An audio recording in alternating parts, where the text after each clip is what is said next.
안녕하세요. 회춘 중 1학년 학생 여러분. 저는 이번 시간 세연 선생님을 대신해서 여러분과 사회 시간을 함께할 유리빛나 선생님입니다. 반갑습니다.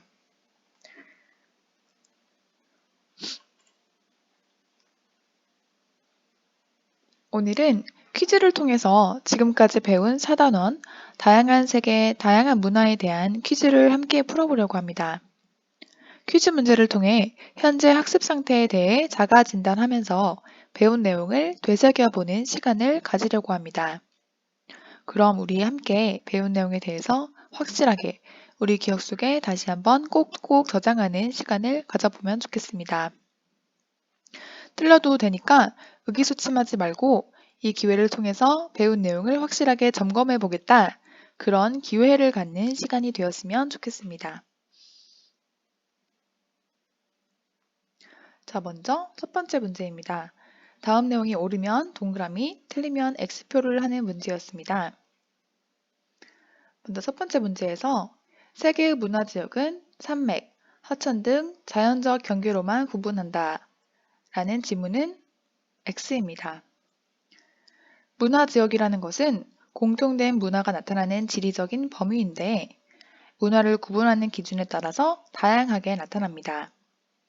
언어, 종교 등 다양한 기준에 따라 여러 지역으로 나뉘기도 하고 여러 지역이 하나의 문화 지역으로 묶이기도 합니다. 따라서 자연적 경계로만 구분된다는 문제 1번의 답은 X겠죠.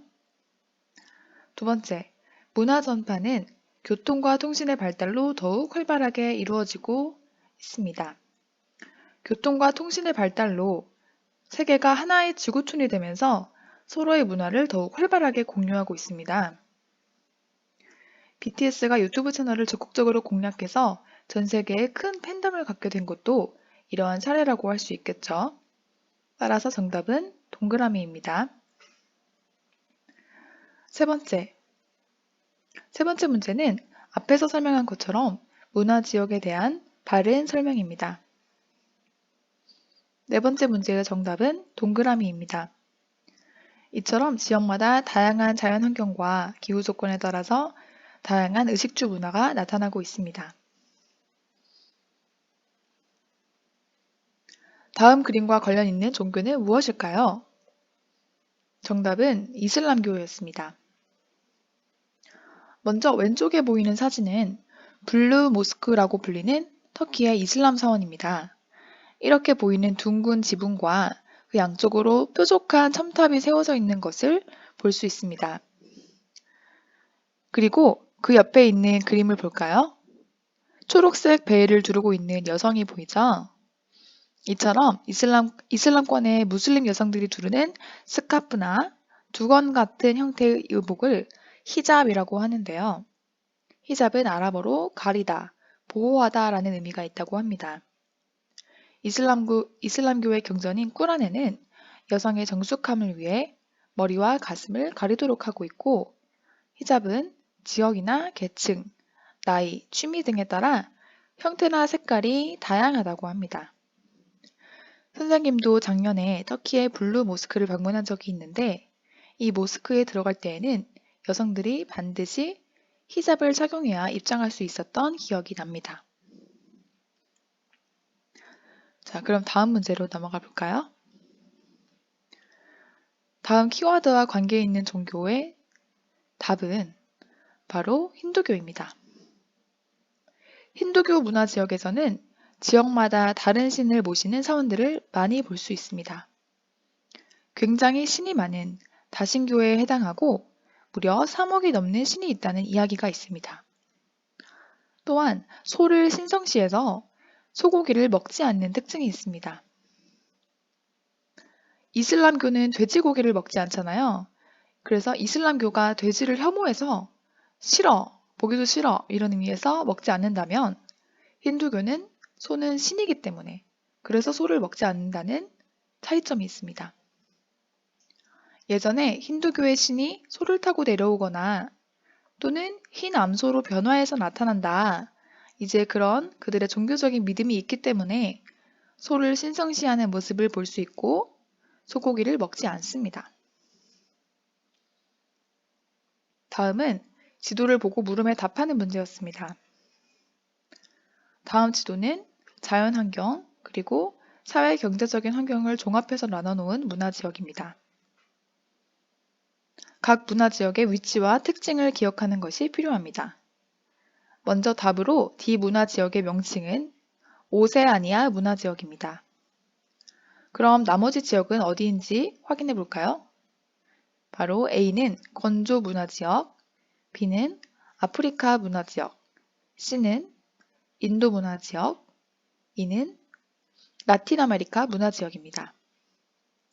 자, 그럼 다음 슬라이드를 통해 각 문화지역의 특징에 대해 다시 한번 정리해 보도록 하겠습니다. 먼저 보라색으로 표시된 유럽 문화지역입니다. 이 지역에서는 주로 백인들이 거주하고 크리스트교를 주로 믿는 모습을 볼 수 있습니다. 이 지역에 가면 교회와 성당 등을 많이 만날 수가 있습니다. 그리고 노란색으로 표시된 건조 문화 지역입니다.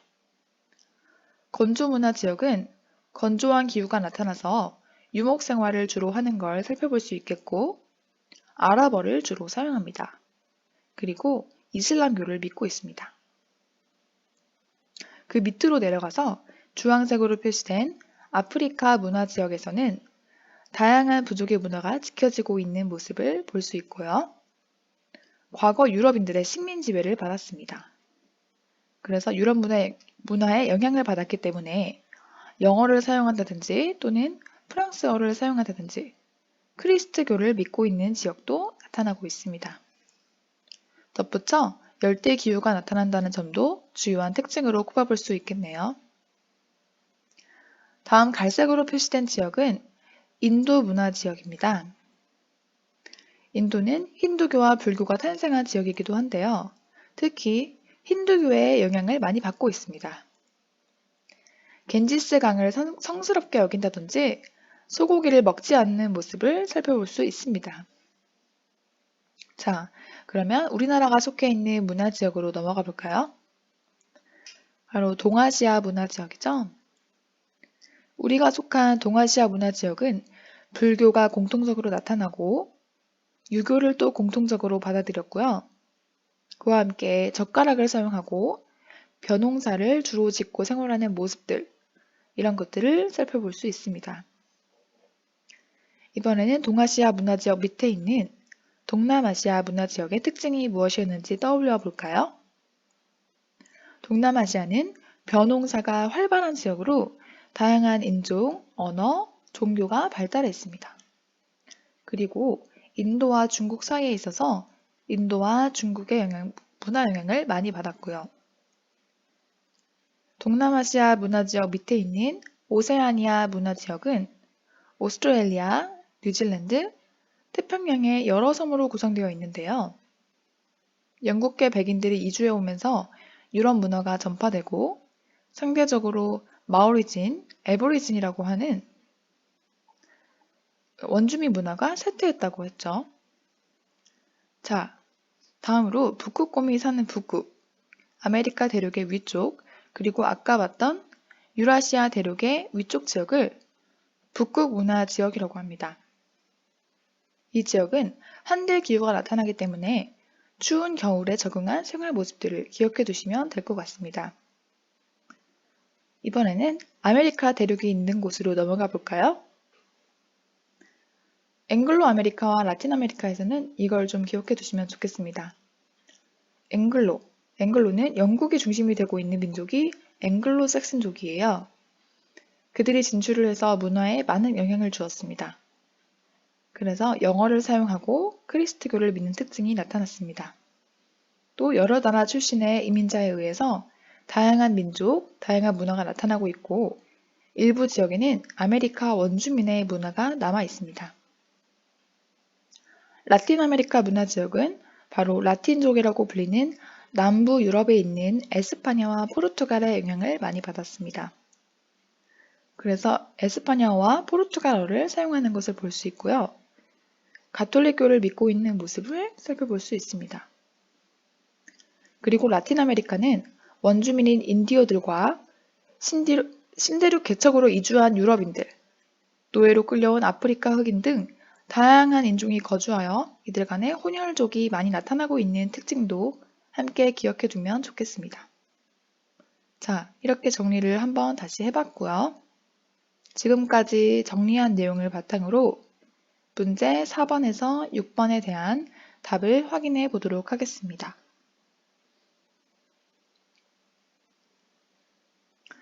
답을 잘 찾아보았나요? 앞서 설명했듯이 가톨릭교, 남부 유럽의 문화가 전파됐고 또 다양한 혼혈 인종이 분포하고 외래 문화와 원주민 문화가 결합된 곳, 이런 특징을 지니고 있는 지역은 바로 아메리카 대륙의 남부에 위치한 이 라틴 아메리카 지역입니다. 그럼 다음 문제로 넘어가 볼게요. 이 문제의 답은 쉽게 찾을 수 있었을까요? 바로 소를 신성시하고 힌두교를 믿는 곳, C 지역에 위치한 인도 문화 지역입니다.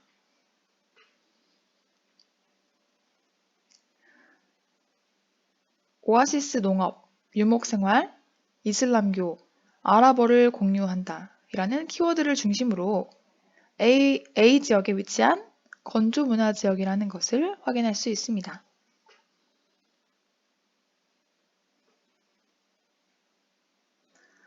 다음으로 먼저 이번 문제를 풀기 전에 박스 안에 있는 키워드를 잠깐 정리해 볼까요?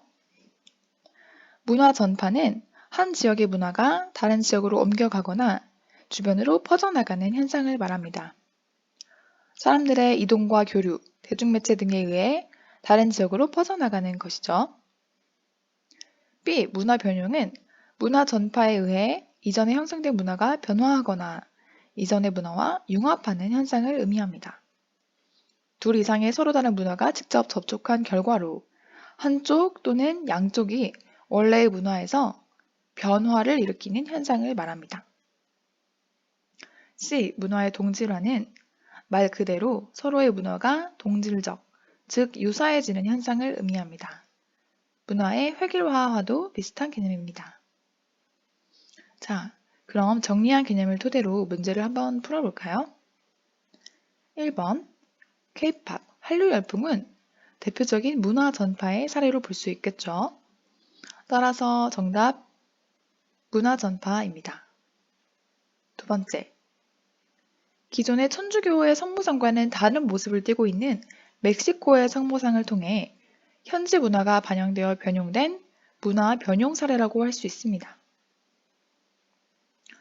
3번은 세계 다양한 많은 지역에서 맥도날드의 햄버거를 먹는 것을 통해서 음식 문화가 서로 간에 유사해진 모습을 볼 수 있습니다. 이것은 문화의 동질화 현상이 나타난 예입니다. 여기서 첫 번째 문제의 답과 세 번째 문제의 답을 바꿔서 쓴 친구들이 많이 많았는데요.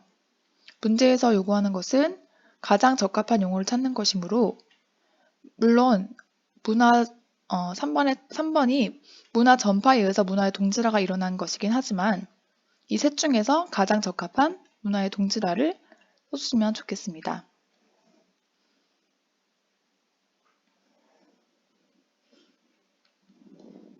자, 다음 문제는 다음 현상과 같은 사례에 대해 해당하는 것을 찾는 문제였습니다. 제시된 사진은 고대 원주민들이 흙을 이용하여 건축하는 방식과 스페인, 미국의 문화가 결합하여 만들어진 미국 센타페이의 어도비 양식 건축물로 문화 전파로 인한 문화 변형에 해당합니다. 그렇다면 같은 문화 변형이 나타난 사례를 선지해서 고르는 문제였습니다. 먼저 1번, 북극의 원주민들은 얼음집을 만든다. 이것은 원주민들이 단순히 자연환경에 적응한 사례라고 볼 수 있겠고 문화 변형 사례는 아닙니다. 두 번째, 한류는 문화 전파 사례입니다. 세 번째, 대중매체를 통해 스포츠 문화가 전파되는 문화 전파 사례입니다. 네 번째는 라이스 플러스 버거라는 새로운 융합 문화가 나타난 문화 변형 사례가 맞습니다. 그럼 답은 4번입니다. 5번, 세계 각지에서 판매되는 스타벅스의 커피는 문화 전파에 의해 커피가 전파된 것으로서 문화 변형으로 보기는 어렵습니다. 이렇게 사례 문제를 찾고 서로 연결시키거나 비교하면서 배운 내용을 잘 익혀두는 것이 필요합니다.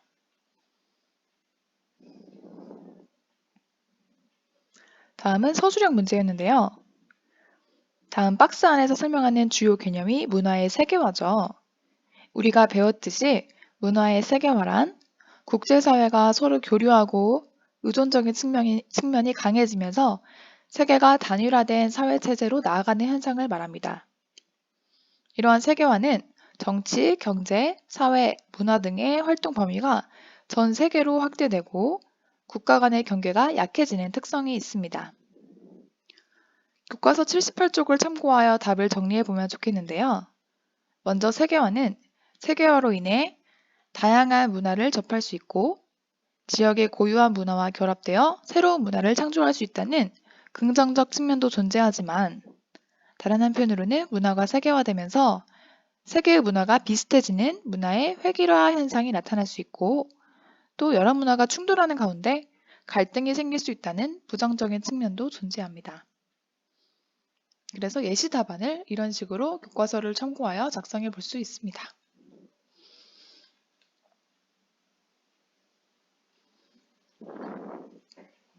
다음 문제는 노예제, 인종차별도 문화 상대주의 입장에서 존중해 주어야 할까? 라는 주제로 자유롭게 자기 생각을 써보는 문제였습니다. 각자 자기 생각을 정리해 보았나요? 그렇다면 과연 노예제, 인종차별도 문화 상대주의 입장에서 존중해 주어야 할까요? 이 문제에 대한 올바른 판단을 내리기 위해서는 보편 윤리의 관점에서의 문화 성찰이 필요합니다.